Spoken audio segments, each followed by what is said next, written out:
Hello. This is video number 27. And you know what? We're still talking about K-maps. And you're probably thinking, what on earth? We beat that to death already. What else is there possibly to say about K-maps that we haven't already done? Leave us alone. Oh, but wait. Welcome to the next level. 4 inputs. I don't need the dash if I'm going to make it plural. 4 inputs. And now, all of a sudden, I wish I had done this in advance, but this is the first one of these we've seen. First of all, it's got to be tall.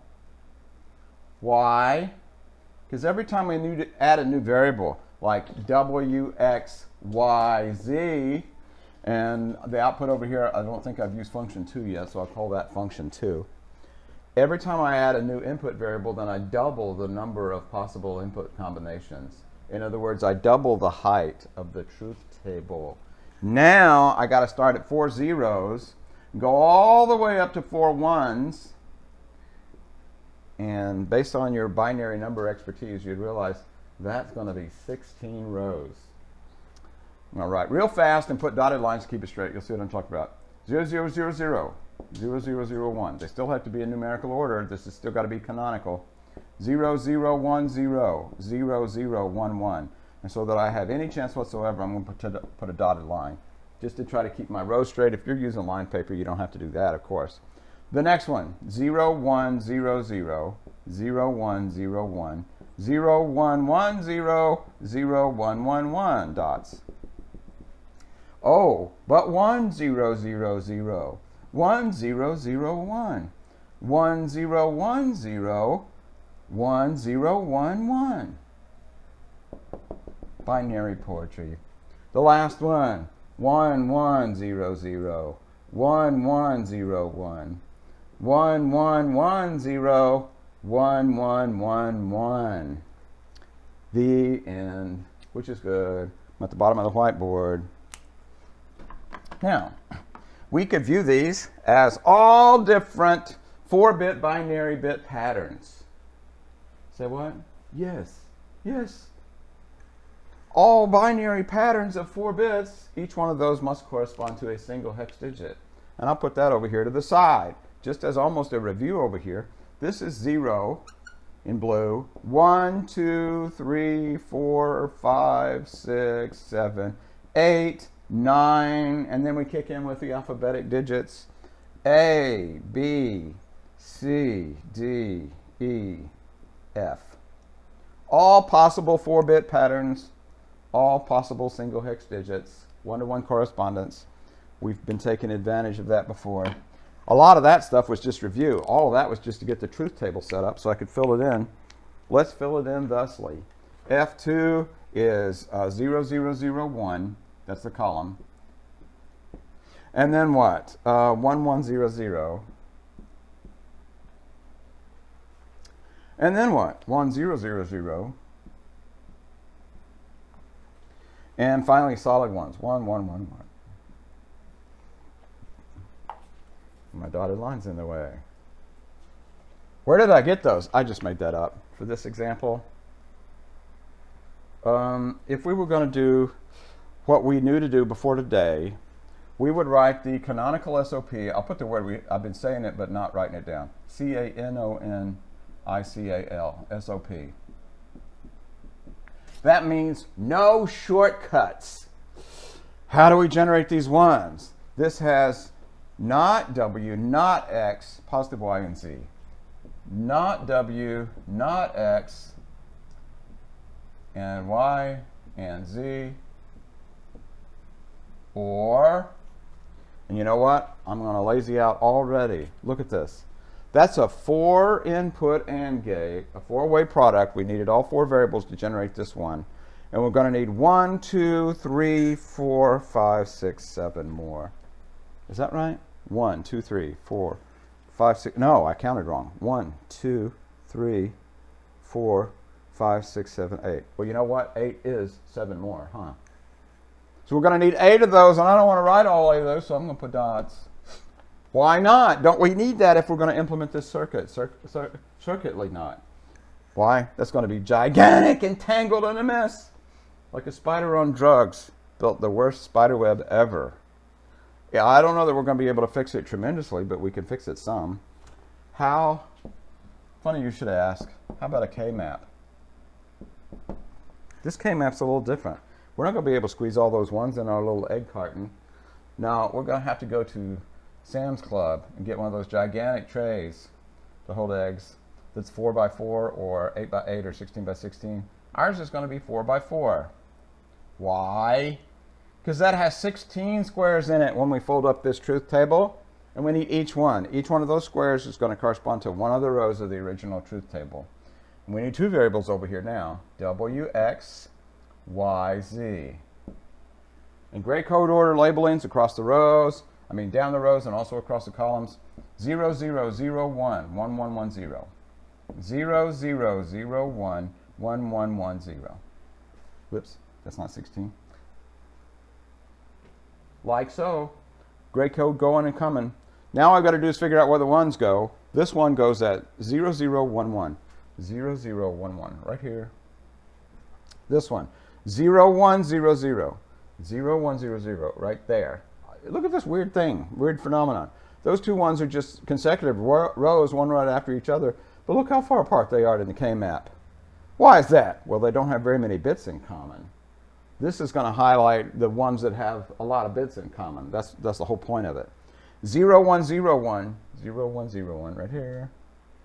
What else we got? 1, 0, 0, 0. 1, 0, 0, 0. And 1, 1, 0, 0. 1, 1, 0, 0. 1, 1, 0, 1. 1, 1, 0, 1. 1, 1, 1, 0. 1, 1, 1, 0. 1, 1, 1, 1. 1, 1, 1, 1.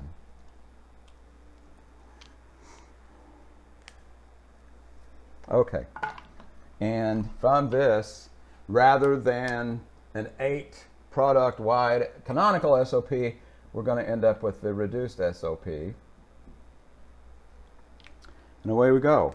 Here's what we do. We look for any ones that cannot possibly be grouped together with another one to the left or right or to the up or down.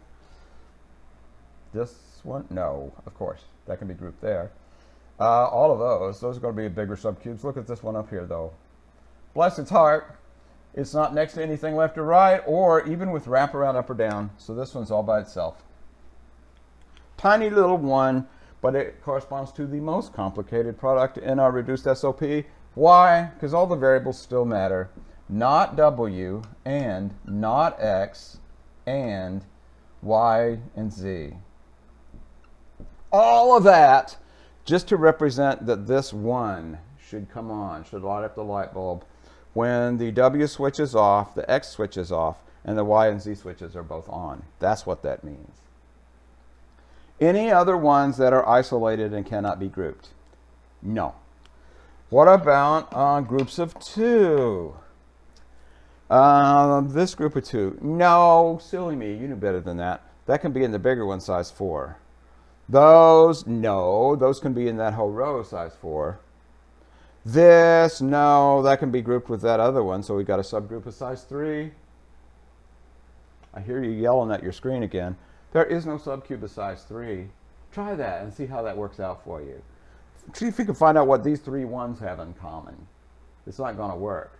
It's a practical matter, not just arbitrary rules that say our subcubes have to be powers of 2. So there is no subcube of size 3. This one, therefore, can only be grouped with one other one, and we've got a subcube of size 2.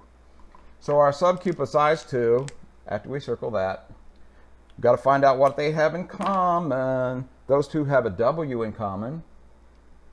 They do not have an X value in common because X flips back and forth between 1 and 0. But look at this. Y and Z are both 0 for both of those ones. So dot, not Y, dot, not Z.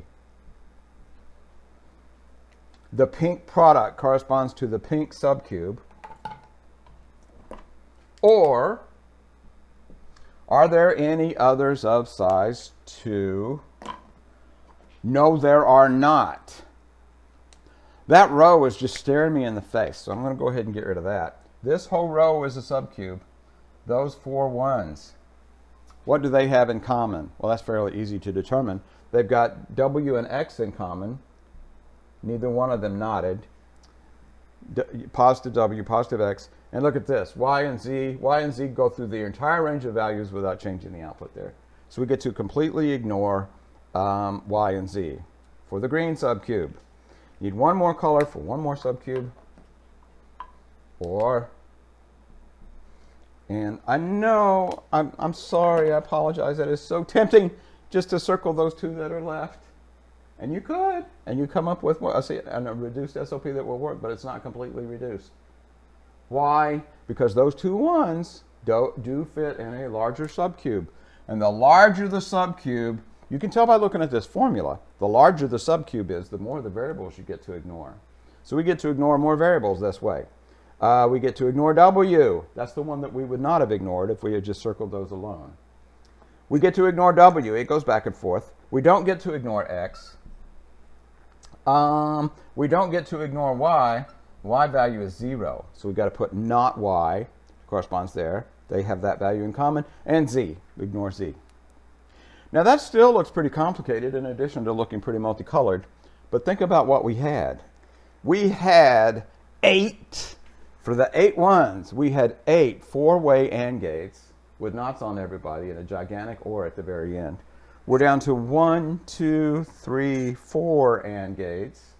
And a couple of those are even 2-way AND gates. I'll suggest to you that this is drastically simplified from what we would have had to do, even though this is still going to take some circuitry work to do. But that's expected with 4 inputs. I'm not going to draw the picture for that one, even though it's reduced. You can try to implement that and see if you get these. That would be good practice for the Logic.ly program. But that is a huge example. It takes up the whole board. I think I'm going to end it there for now. I'll see you online.